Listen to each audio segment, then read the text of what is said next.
Hello everyone, Counterspell Hatred here, back with another EDH guide. Today we're actually going to kind of be completing something I never really did originally complete.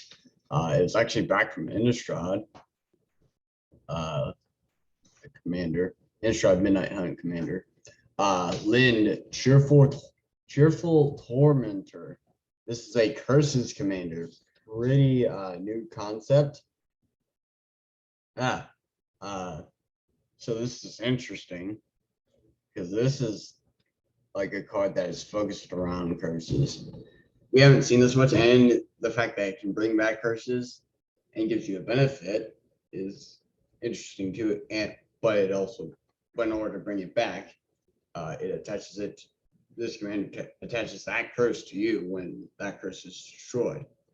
But in order to get that curse off you can use her ability to attach a curse attached to you to one of your opponents. If you do, you draw 2 cards. So this is definitely interesting. I think as time goes on, we get more curses. This will be a better commander. For right now, it's still pretty good. So let's get into it with most of our curses, and then we have our synergies. So for our curses, we have curse of. So the curse cycle from I think it was Commander 2016. I'm not too certain. So curse of opulence, curse of disturbance, curse of verbosity, uh, cruel reality, will away at our opponent's boards. Those 3 cards I previously just mentioned right away were just to get attention away from us. But this one is just a little away at someone's board or their life in chunks of 5. Curse of Fool's Wisdom to punish people for drawing cards. Well, one specific player.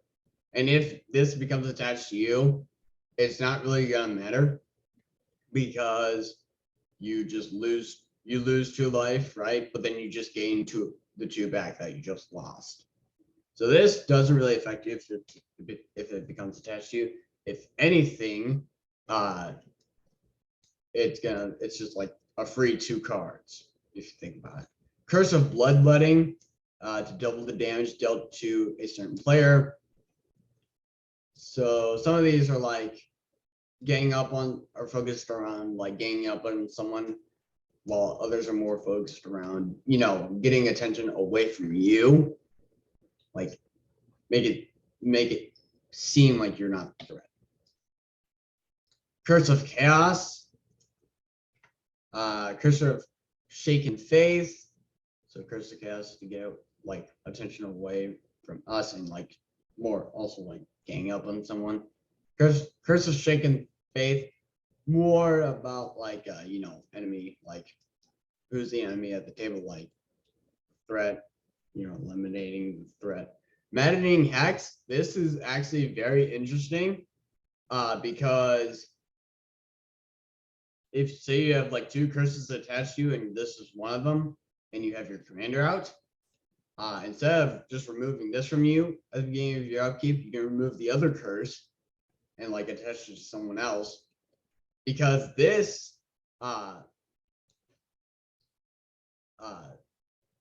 whenever you cast a non-creature, whenever the enchanted player casts a non-creature spell, a, a d6 is rolled, and then this curse deals damage to that player equal to this result, and then you attach this, and then the curse becomes attached to another one of your opponents chosen at random. So this means that if it's on you and you have another curse, you can choose that other curse to give to someone else. Then you could cast a non-creature spell, which most of these spells are non-creatures, take the damage, and then give it to someone else. Pretty cool, I think, if you think about it. Torment of Scarabs, I will admit, this is one of my favorite cards, because once you got this out, 4 mana to just will away at someone's life total or their board state or their hand is a bit busted. They can just destroy it if they're playing green, I know that, but it can still take a toll on someone's board state or their life or cards or whatever. Still pretty good curse, one of my favorites since I've used it from like the beginning of whenever I played Magic. Curse of the Restless Dead. Thing about this is that it's like Maddening Hex, but actually better because you could enchant yourself, and then every time a land enters the battlefield under your control, you create the token. But more likely you'd be targeting someone else, especially a green player, because green players normally ramp. This is great, especially against landfall decks, as you can probably tell. But you could give it to yourself, play a land. That way you have like reliable army generation. Curse of Obsession. So this does drop. So this is actually more beneficial, can be once again, very beneficial for you.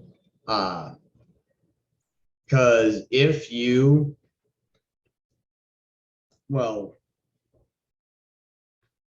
actually, I was thinking it can't be, but now I just read it.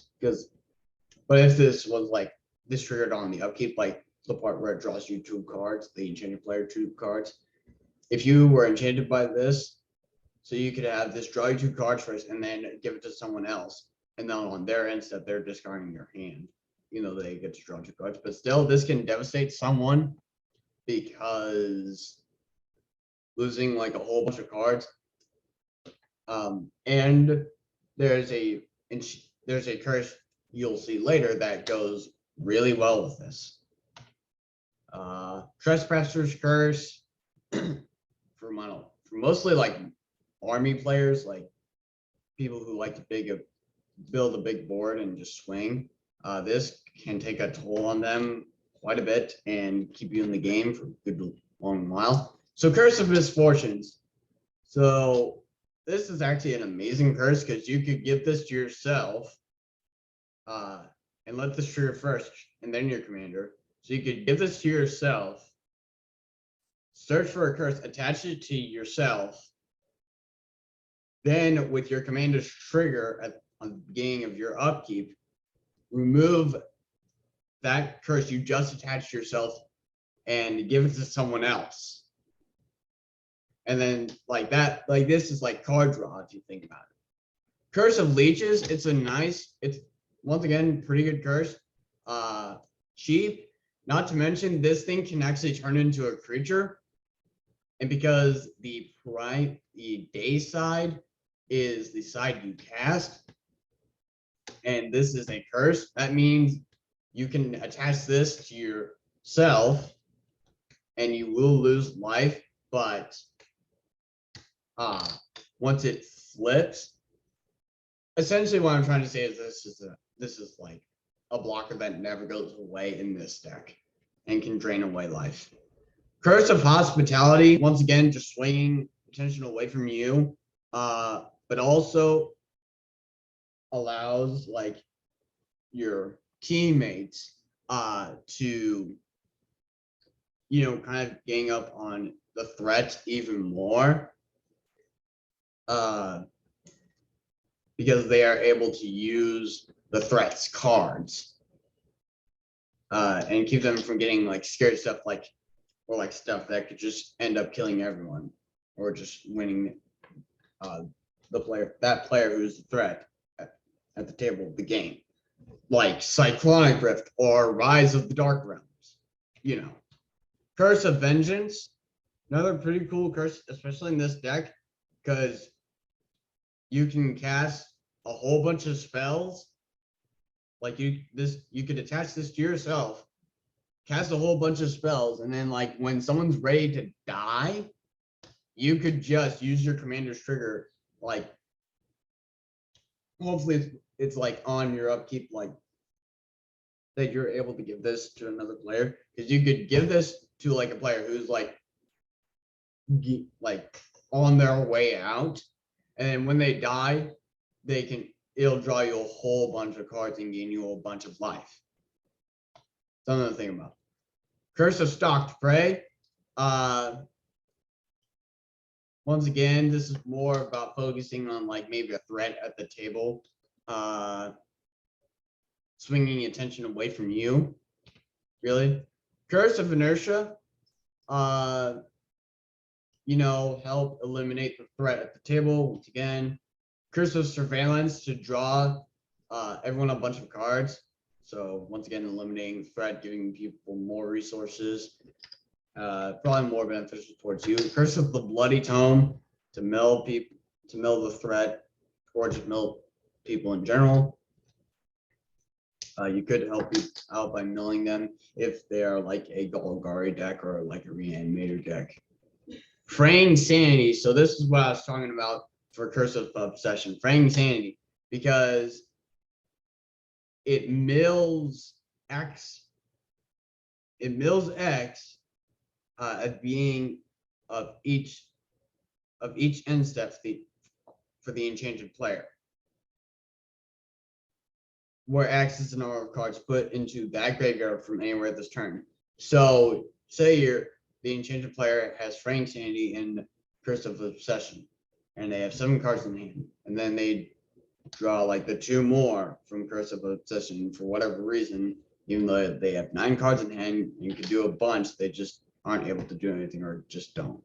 And they're just past the turn, right? They have to discard I believe, and since these curses are technically yours, like they are under your control, but they are enchanting someone else, because that's how like auras work.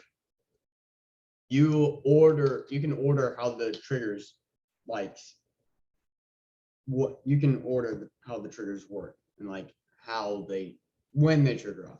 So you could have Curse of Obsessions end step trigger go off first, causing the enchanted player to discard their entire hand, so that's discarding 9 cards, and then have Fraying Sanity go next, causing them to mill 9 cards.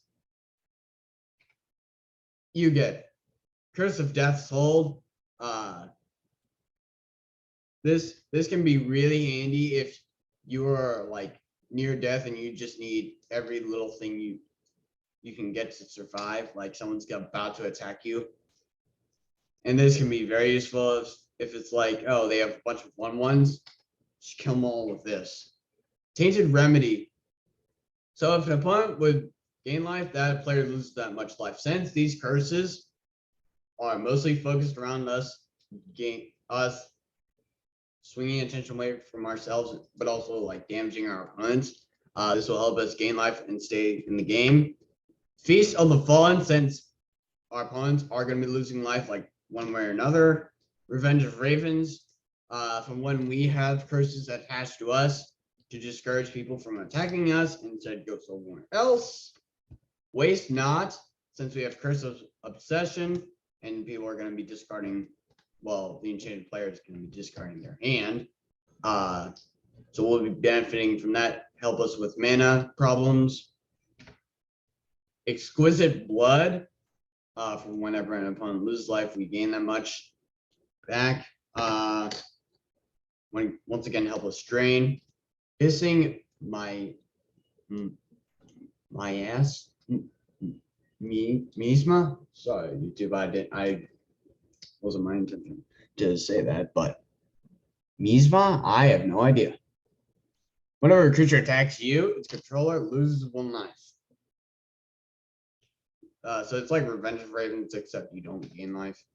Grave Betrayal. This is for like the sacrifice effects. So like Torment of Scarabs, Cruel Reality, things like that. This can really benefit you a bunch, because then you are going to start getting those creatures onto your side of the board. Cunning Rhetoric. Once again, swing attention away from you when you don't want it. Hole Breacher, for when you are cursed, or for like mostly everyone else.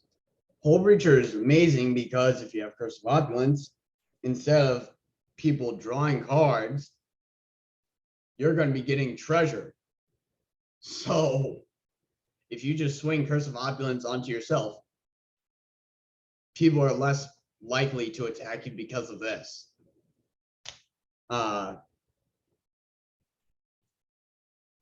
And then they also can benefit from when curse opulence or like other curse effects that cause other players other than the curse player to draw.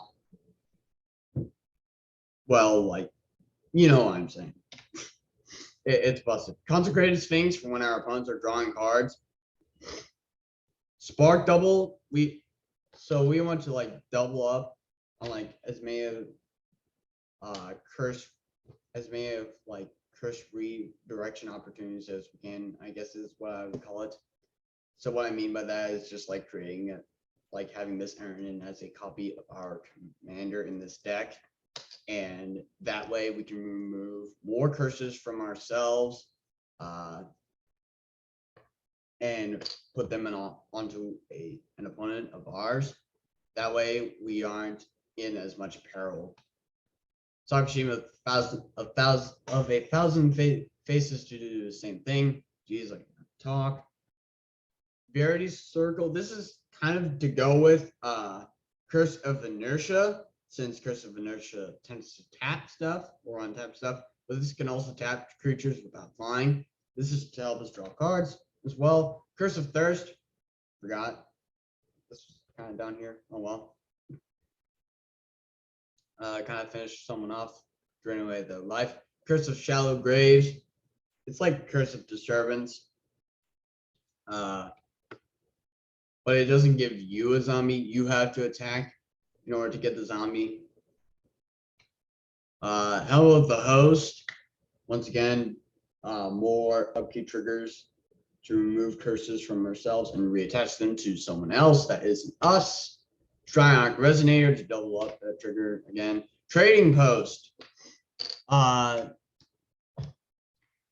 Since we can like have all these curses, since all these curses are giving us all of this utility, we are probably able to use Trading Post very effectively in this deck. Lithoform Engine. We'll be using this to great effect. Sphinx of the Second Sun, double up our commander's triggers, because after our post-combat main phase, we get an additional beginning phase after this, which includes the untap, the upkeep, and draw steps. Stranglehold to prevent our opponents from finding any answers or buying themselves extra time with extra turns. Shark Typhoon, since we're mostly not creature based, so we don't want to be left exposed to like an entire army that could just kill us. So as a response, we put in Shark Typhoon since we're casting non-creature spells, which will allow us to make an army of flyers, pretty big flyers too. Manaform Halokite for the same thing. More likely attackers though. Saheeli, Sublime Artificer, same thing. Dream Devourer to help us in casting our spells. And with Foretell, so that way our opponent doesn't see it coming. So when we do cast it, it's too late for them to respond. Liliana, and finally Liliana of the Dark Realms, mainly for her -6, which can quadruple the amount of mana our swamps can produce, and also +1 to help us find land. Well, swamps mainly, but land nonetheless. -3, target creature gets +X/+X or -X/-X until in turn works the number of swamps you control. So can also kill something that is indestructible, because like I've said in the past, -X/-X effects are one of the only ways to get rid of an indestructible creature, besides returning it to its owner's hand and exiling it forever. Spine Rock Null, because we're dealing a bunch of damage. Isolated Watchtower, Cabal Coffers, Urborg, Thawing Glaciers, all that to help with mana. And then 15 basic swamps, 15 basic islands, and 15 basic mountains.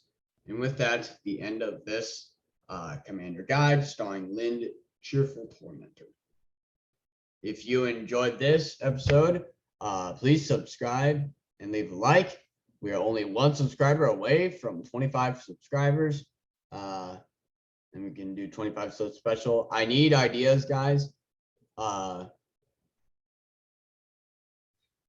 So please comment down below, and you know the deal. If you're the first one, just fill in a request for like a commander you want to see in a future episode that I have not already done yet. And I will fulfill my end of the bargain by dedicating a future episode to said commander. Don't forget to hit the notification bell. That way you don't miss another video of mine on this channel. And also go watch my other videos. They're still pretty cool. And share this video along with other videos found on my channel with other people you may or may not know of. That is going to be it for today. I hope you all enjoyed. I will see you next time.